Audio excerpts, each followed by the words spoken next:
I want to say welcome to everyone. Thank you so much for being a part of this presentation. We're going to be talking today about inclusion. And one of the great things about the entire planning of this presentation, that it was a joint effort that included the Department of Early Childhood Education, the Department of Special Education, and family and community engagement. And so it's been just a wonderful collaborative effort. We do hope that you enjoy the presentation today. Unfortunately, two of our presenters from special education will not be able to be with us. They have a great deal of obligations to complete as we sort of wrap up the new year. And so you are left with me.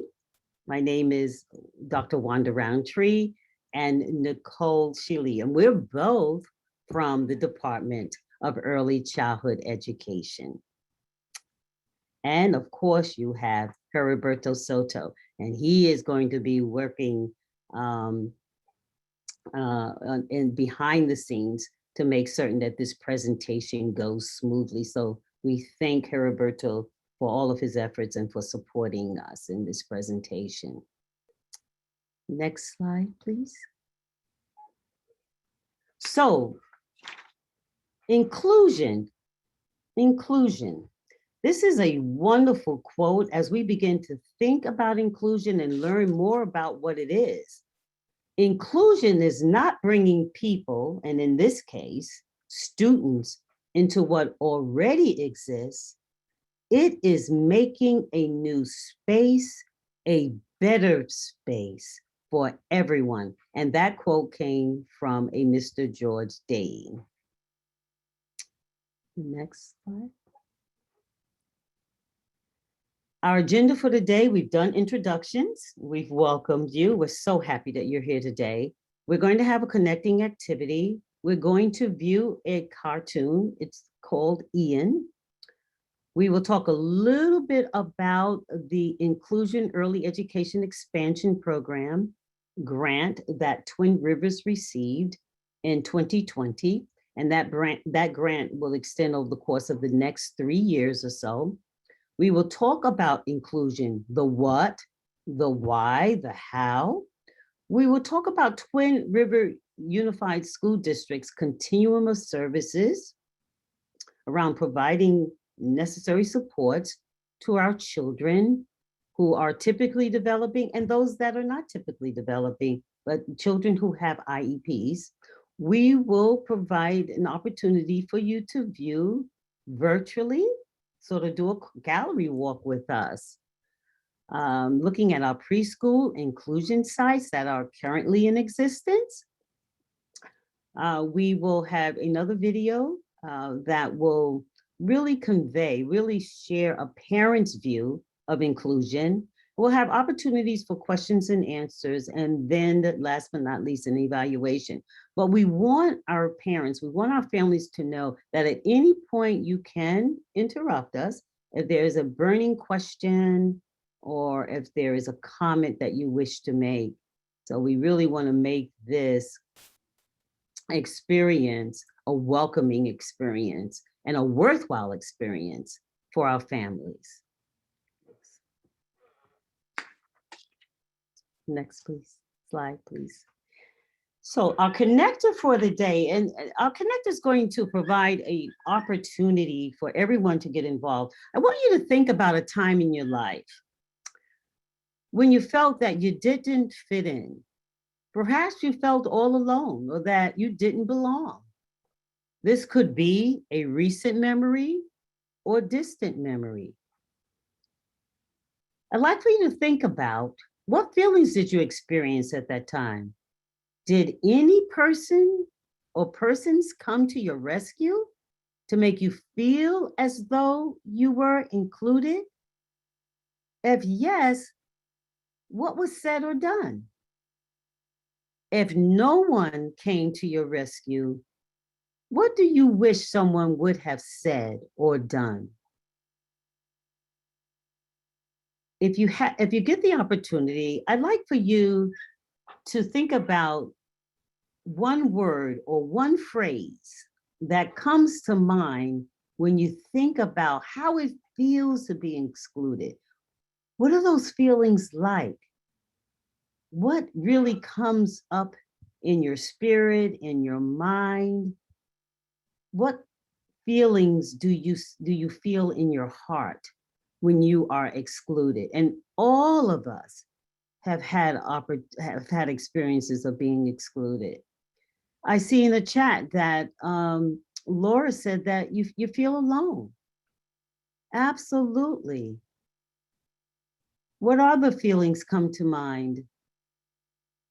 Or what other feelings sort of begin to flood your personhood? What other feelings begin to flood your heart, your mind, your soul when you think about being excluded? Anyone else?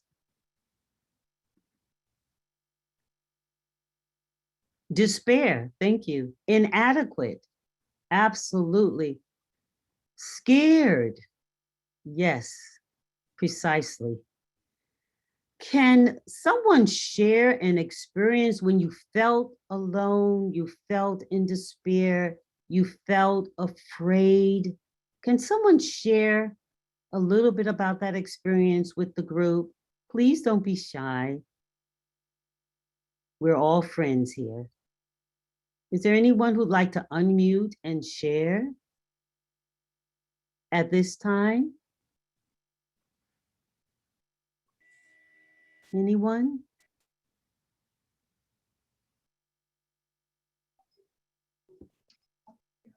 I'm willing to share if there are no one else. Thank you, Jessica. I appreciate it. Yes, thank you. Sure.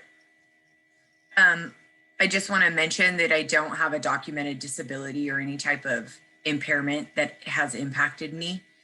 But when I was little, I remember not being able to color as neatly and as accurately as my peers when I was really little, and it bothered me.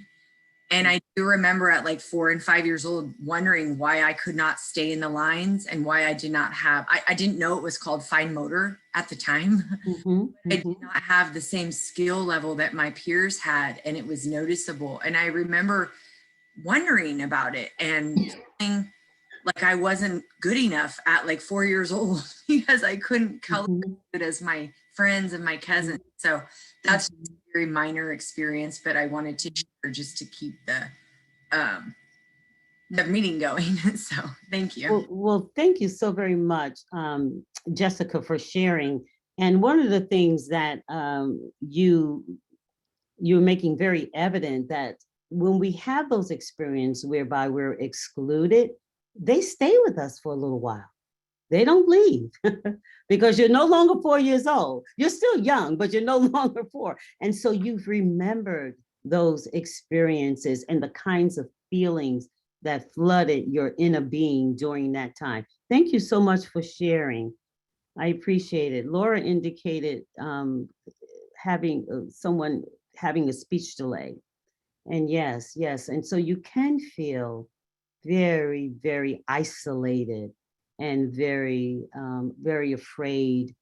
And like someone actually said, inadequate, inadequate. And in your case, Jessica, feelings of inadequacy, you wouldn't necessarily use that word, but you felt as though you weren't measuring up. And so that's why it's been so impactful for you. And you have held on to those memories for a very, very long time and probably always will. One of the things though about being excluded is that if we really reflect about those experiences, then we're very sensitive to others. And we do all that we can. We do the work, we do the legwork, the hard work, the heavy lift to make certain that other individuals are not excluded. So thank you all. Thank you so much for sharing this afternoon. The next slide, please. So here's our Ian cartoon. And I think many of us, the kinds of things that we will see in this cartoon will resonate with us.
Well, it certainly is a video that deals with inclusion. And what the video is really trying to convey is that inclusion is not about making students with disabilities fit the norm.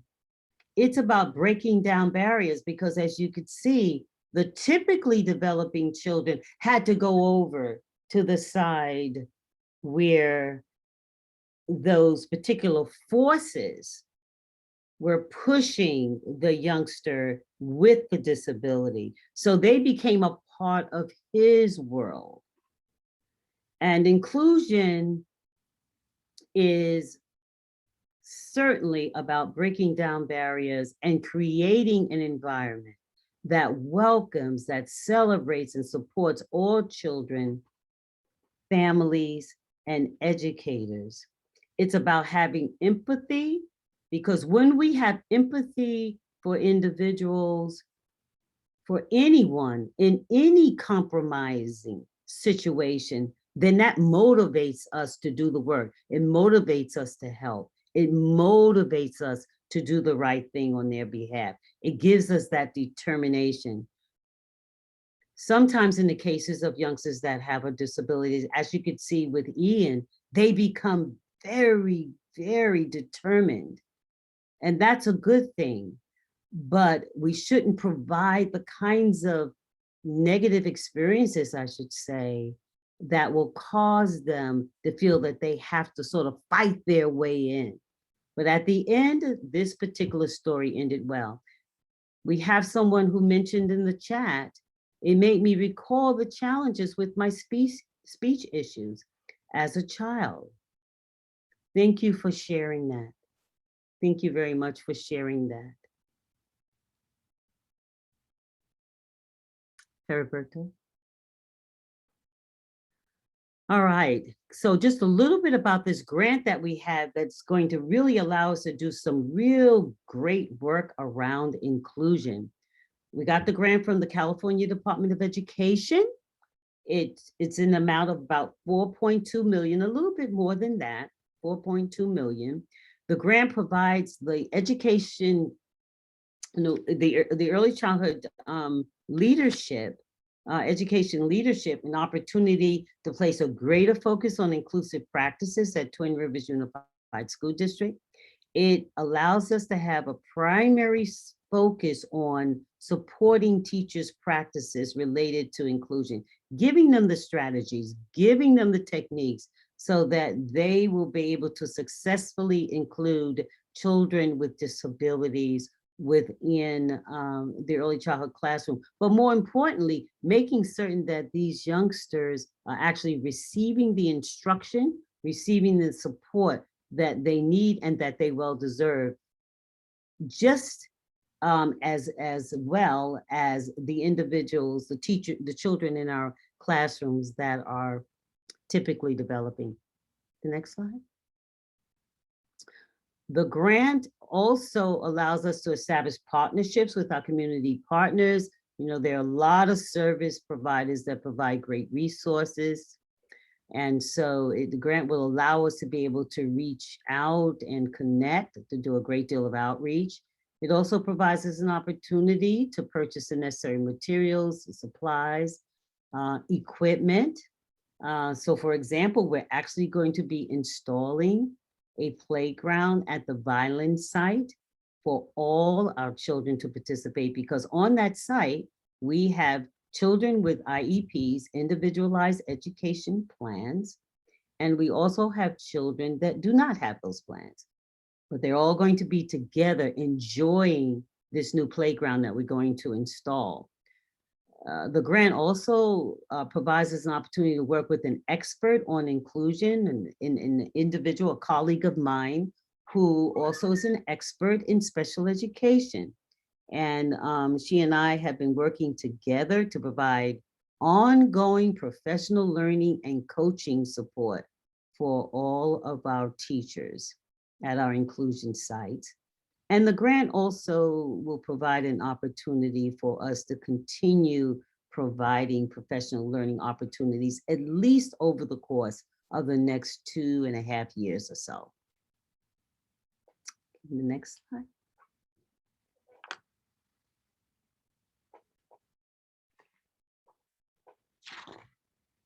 The preschool inclusion sites thus far are as follows: Orchard, Castori, Maury, Oakdale, and Village. And you'll see we have a star next to Vineland and a star next to Las Palmas. And I have a little bit of notation in the corner there to the left, which has the asterisk, I should say, and it says pending. So those sites will be pending over time. And so we will continue to expand our inclusion sites over time. But I just wanted the parents to be aware where these preschool inclusion sites are located. Next slide.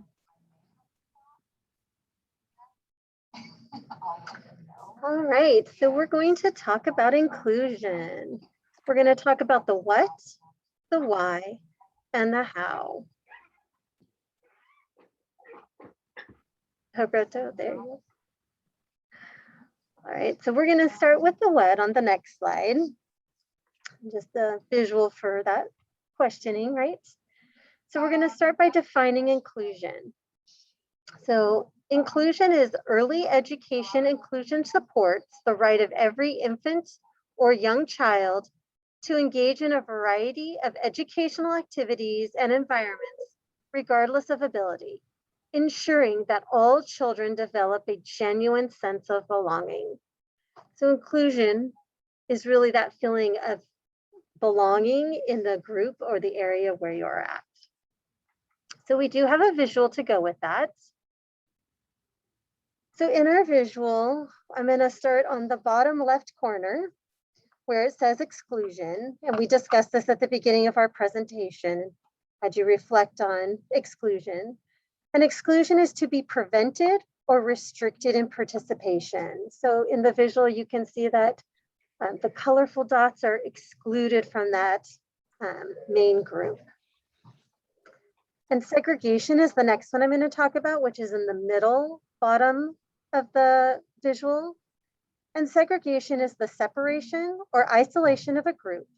So they're all together in a group, but they're still outside that larger group. And then integration, which is on the right hand at the bottom. They're blended into the group, something that already exists. So they're in the group now, but their needs might not be met. So all of the needs might not be met for everyone because they're fitting into what's already there. And then inclusion, which is at the top. Inclusion is every infant or child engages in the educational activities. So all the children belong, right? All the dots are intermingled. It would probably be hard to identify who is who, but having that sense of belonging for everybody. Wanda, did you want to add anything to that? Well, just sort of that with regard to inclusion, it is the full participation of children with disabilities, working, playing, eating, engaging with their typically developing peers throughout the entire course of the day. And that is the ideal. That's the model. That's where we're trying to move towards over the course of the next several years, because it's going to take some time. We still have classrooms where some of our children with disabilities are segregated from children who are typically developing. And so we do have some situations where we can say that it's the middle. And so, and at times we do a little bit of the integration, but that's not the ideal. And then at times, I don't want to say that we do the exclusion. So we're pretty much doing the segregation and integration, but we want to get to the point where we have full inclusion, and that's going to take some time. That is going to take some time, and we're working towards that goal. And this grant is going to help us to move the needle with regard to inclusive education experiences for all children.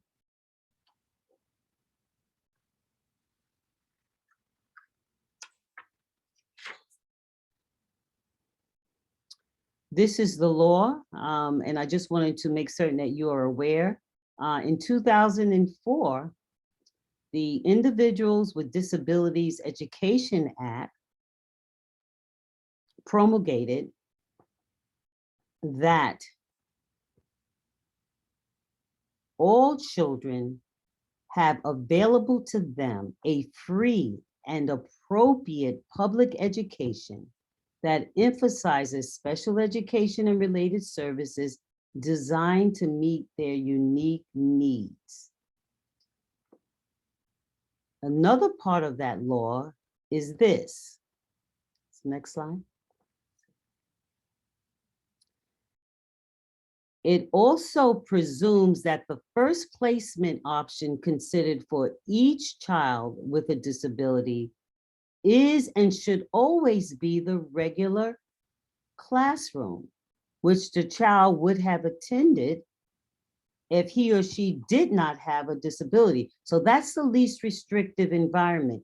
And what inclusion allows for, it ensures that before a child with a disability can be placed outside of the regular classroom, so sort of in a segregated classroom, another classroom with all other children with disabilities, that child should have we should provide that child the opportunity to engage in a classroom where they have the full range of supports and services that could be provided to them to facilitate their placement in the regular classroom. So in other words, we should always try to seek to move towards the option of providing all the supports and all of the services that a child with a disability has, that to provide that to a child with a disability within a regular early education classroom. And again, as I mentioned before, that's where we're moving for. That's the standard. That's the gold star that we're trying to move towards. Next. So this is just a graphic that was shared by our special education department. And so you could see is this beautiful green ball. And so you have at the bigger letters, all general education. We want you to know that the majority of our children are participating in the classrooms that are considered general education. Then we have a smaller group that participate in mostly general education classrooms. Then we have even a fewer amount of children that participate in general education classroom. Then there is a minimal amount. And then there are a few children, a certain percentage, that do not participate in the general education classroom. And then we have a very, very small percentage of children that are in other placements outside of the school district. They are enrolled in our district, but they actually are provided services and supports outside of our district. And the goal is, the golden standard is that we can get all of our children, even those with disabilities, to participate in, to have all of our children participate in general education classrooms. The other thing I want to call your attention to, that regardless if children are in our general education classroom, or whatever those percentages are, all of these services are provided to all of our children. So supplementary aids and services, specialized academic instruction and supports, accommodations, modifications, and a whole host of other related services. Next. This is just a sort of a slide break, if you will, sort of giving you a little break, and yet another very nice quote coming from a school district as far back as 1993. And the quote is, "Inclusion is a right. not a privilege for a select few. So it is the right for every child to have an inclusive educational experience, irrespective, irregardless of that child's ability level. Okay.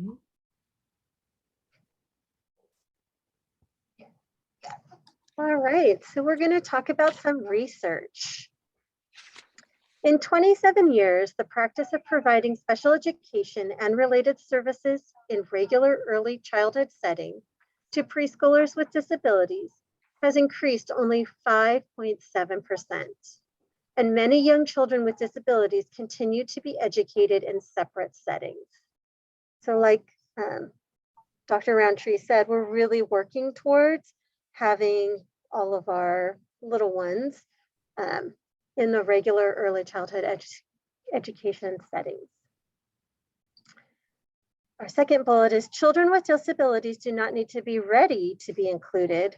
Programs need to be ready to support all our children.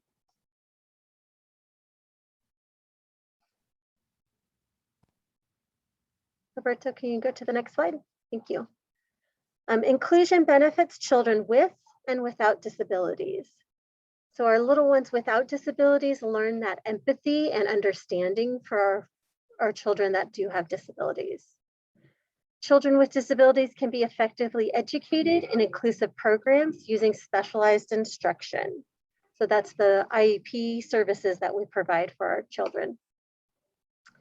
Parents and teachers influence children's values regarding disabilities. And our last bullet, families of children with and without disabilities have positive views of inclusion.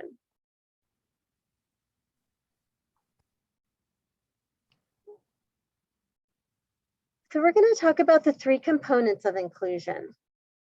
We're going to talk about access, participation, and support. So our first one is access. So access is those physical and structural barriers are removed. So like in our video, the fence was removed at the end of the video, right? Allowing all of the children to go and play. Children with and without disabilities engage in high quality, inclusive settings. Teachers use a range of adaptations, teaching techniques and strategies to facilitate learning. And our second component is participation. So students with individual education plans, I.E.P.s, within high quality inclusive settings are provided additional supports, adaptations, to ensure meaningful engagement. So we really want their participation to be meaningful in the environment, in the curriculum, and in the instruction.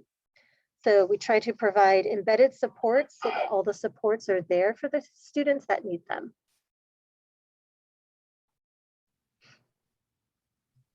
And our last component is support. So having well-functioning systems. So ongoing training for our staff, which Wanda talked about in our grant, which she's providing, effective communication networks, opportunities for collaboration among staff and parents. And then our last one is abundant resources and services to support staff, students, and families. And Dr. Roundtree, did you want to add anything to the participation, support, or access before I go on? No, just feel free. I was just wondering if parents had any questions, they can feel free to jot down some questions in the chat, or they can simply unmute if they'd like to at this particular point in time. We know that we've been giving you a lot of information in a relatively short period of time. So we do want to give you an opportunity to ask a question. If you have a question, if you want us to clarify something, if you want us to return to a previous slide, we'll be willing to do that. I think there is a question, Nicole, in the chat, and it's coming from Jessica. And she indicates that, can you name, she's asking, can the name of the local university consultant who will be assisting with professional learning and coaching support for teachers be? Yes, her name is Dr. Cindy Collado, and she's already been quite active with our teachers and within our program thus far. Thank you so much. What was the last name? I'm sorry, I didn't hear that. Cindy Collado. Thank you. Collado.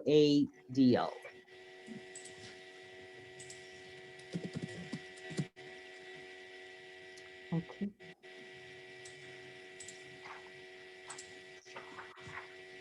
We can go on, Nicole, if you'd Okay. like. Excellent. So we want to show you or share with you inclusion in action. So we've been talking about inclusion. We've shared some information about that. So we have some pictures from some of our Twin River school sites, just to give you an idea of what inclusion looks like. It does look a little different in the times that we're in now, but just to give you some ideas. And so can you go to the next slide? So you'll see it's in different settings. There's individual settings, group settings, and then small groups. All right, Roberto. And right now we have, we're following the guidelines, so making sure that there's social distancing for our little ones, but still giving them all the same opportunities and activities. All right, Roberto.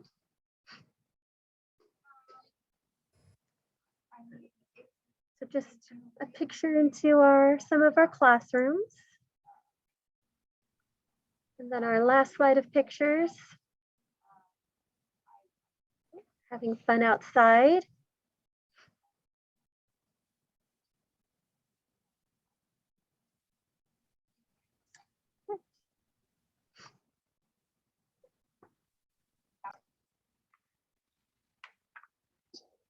A very good job of sharing with families a parent's thoughts, a parent's feelings, a little bit about the parent's disappointment, but mostly how hopeful this particular parent is, because this parent has a child with special needs, and that child has really, really thrived. And so it really says a lot for the benefits of inclusive experiences and opportunities for young children with disabilities. So let's take a little look at this and process this particular video clip. Roberto?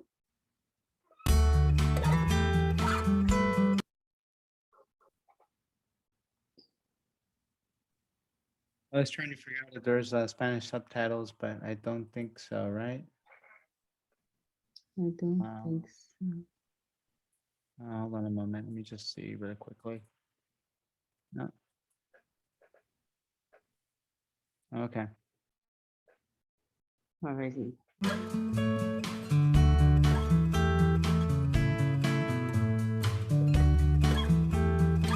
At 6 months old, the neurologist told us that Lydia had a stroke in the left hemisphere of her brain and a diagnosis of cerebral palsy, which affected the motor coordination, the sensory experience for her right side of her body.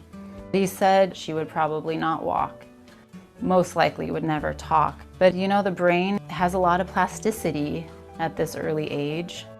We support her development by providing her with opportunities that every other child is provided with, making sure she's very involved in the community. We spend a lot of time at the parks, a lot of time at the library. I kind of decided that what I was going to do is I was going to immerse her and surround her with as many typical peers as I could to give her the model and the motivation to be just like every other kid. And she has followed suit with my plan and has kept up with all her peers. She does things a little differently for herself, and she makes up her own little modifications, but she doesn't miss out on anything. More than anything, I want Lydia to be comfortable in her life with her peers and her friends and her family.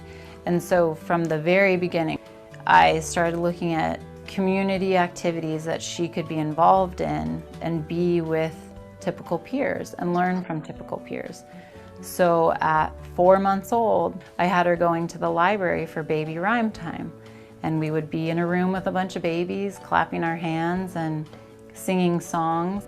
And then I started taking her to the preschool story times. So she was with older kids in the library, sitting on the carpet square, clapping her hands, listening to the story. And she's such an observer that she really has taken the reins. I kind of put her on a path and then she goes running down it. So at the library, she would watch the other kids and want to do what they were doing. And that was the most important thing to me, that she have the motivation and the perseverance to keep up with her peers. And she's done that. And her being in a classroom full of children with all sorts of abilities has just enhanced that experience. So starting at the parks and the libraries, and then now being in school, she doesn't know she's any different, and 99.9% of people in public don't know she's any different either until I share with them. And I share a lot. I'm an open book in public. People ask me, or kids ask, because she wears a brace on her hand and she wears a brace on her foot. So in that way, there is a visual for people to see, oh, what's happening there? And when I get the kind of quizzical looks, I'm happy to share. She had a stroke. It's harder for her to use her right arm and her right leg. And these supports really help her to straighten out her muscles and allow her to move her body the same way that you move your body. And the response I get from kids is like, oh, okay. They think she got hurt or there's some sort of injury because she has a brace on her arm. But when I tell her it's just like to help her, they pay no mind to it. And I like that curiosity, and I always thank people. Thank you for asking about that, because I'm glad that you know about it. And I'm gonna teach Lydia that throughout her life, to share her story and to tell people what is going on with her and her body, and to feel empowered in that. She's a child that needs more support, but I see her running right along with all her peers in every way. I see her playing sports. I see her in a typical classroom. I see her sharing her experience with other kids, and if she needs a modification, a different type of pencil grip, or help with scissoring, or things like that, I see that as just a small thing. I don't think it's gonna make a huge difference in her life. And I think it will be great for not only her to be at peace with needing those supports, but I think it will be great to show her peers that it's okay for different people to need different things to succeed. The fact that she's been included starting at really 6 months old at the point of diagnosis has been profoundly impactful in her success.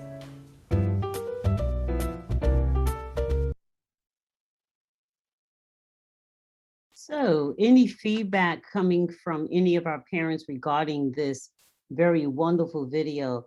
I think what really the parent gets across very, very clearly that sometimes, well, in all cases, children with disabilities just simply need certain kinds of supports, certain kinds of accommodations, adaptations, in order for them to be successful. And they could do just as well as youngsters who are typically developing. So are there any comments coming from any parents regarding this particular video presentation? You can also feel free to write your comments in the chat.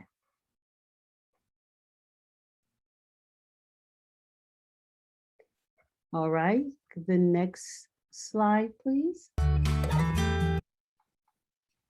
So Maya Angelou, we all remember, many of us should be very much familiar with the late, great Maya Angelou. She was a wonderful author and poet, as well as an actor.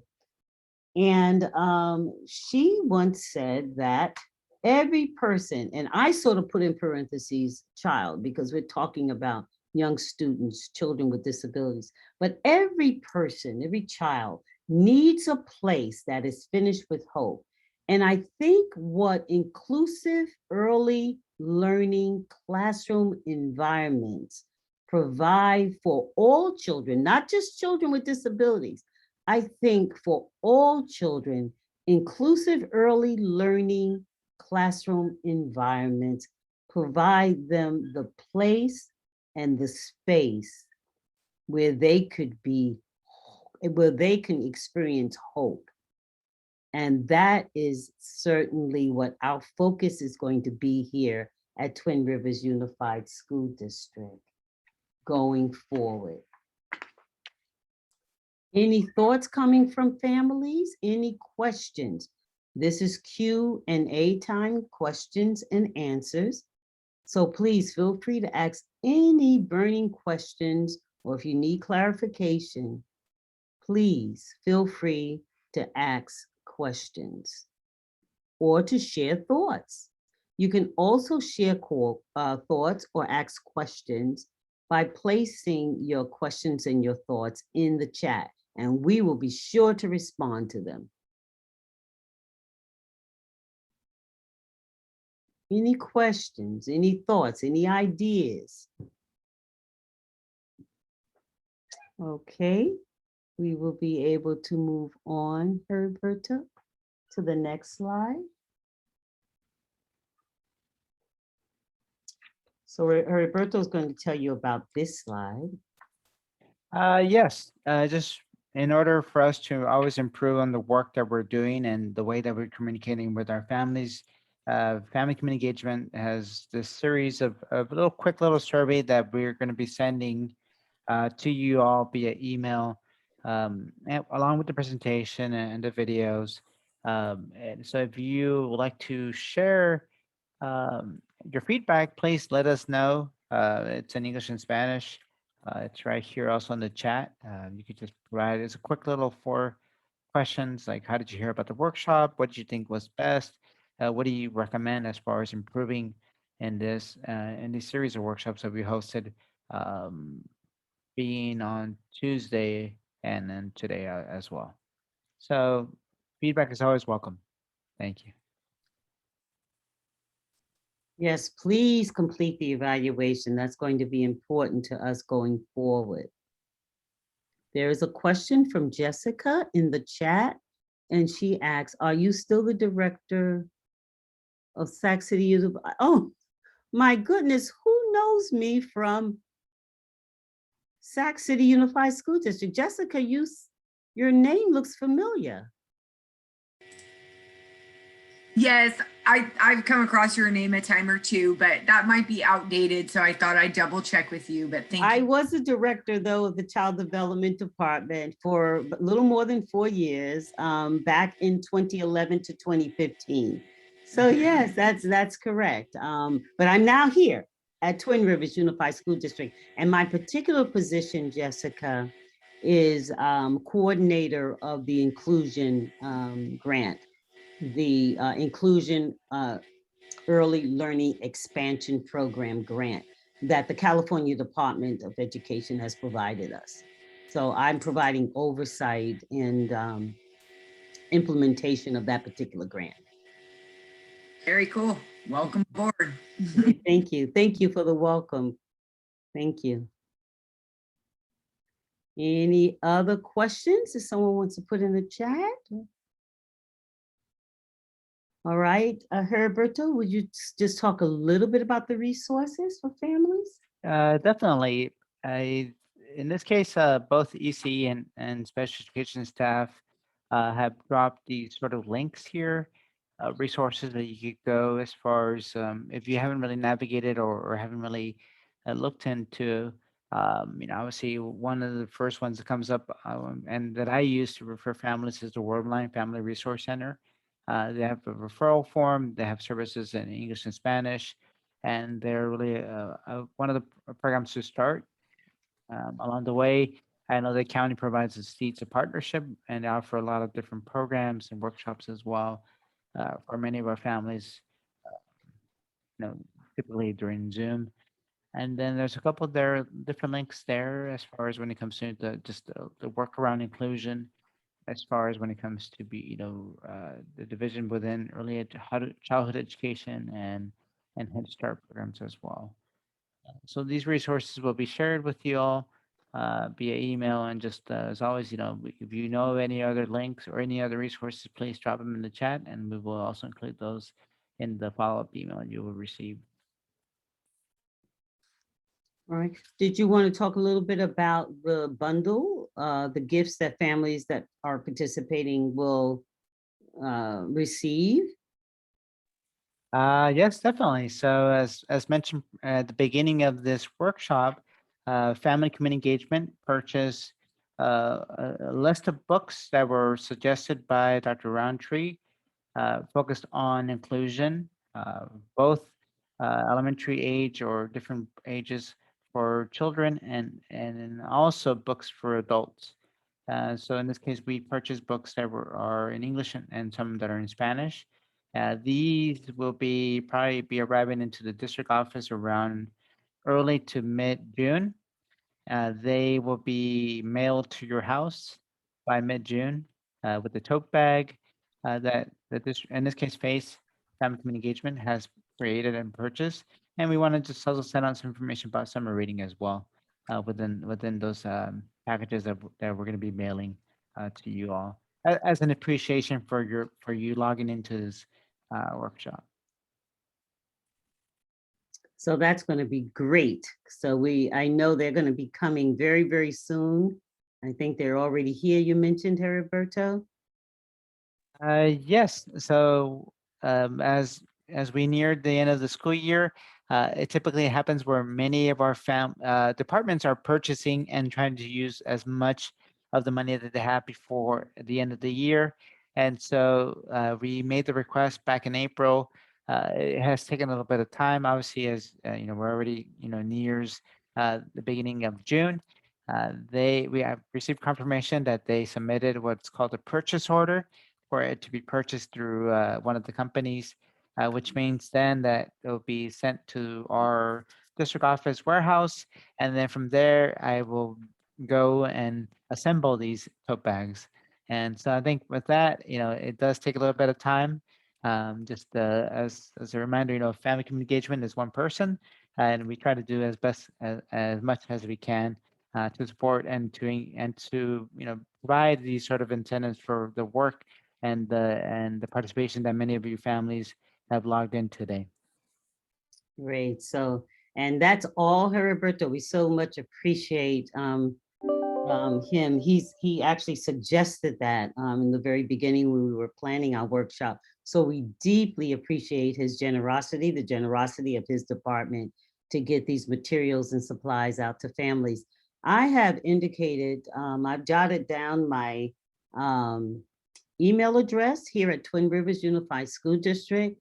So maybe perhaps there might have been a couple of parents a little shy, did not want to communicate or ask a question, but please feel free, send me an email if you have any questions regarding today's presentation, if you need further clarification, if you need some guidance, direction, if you have a question.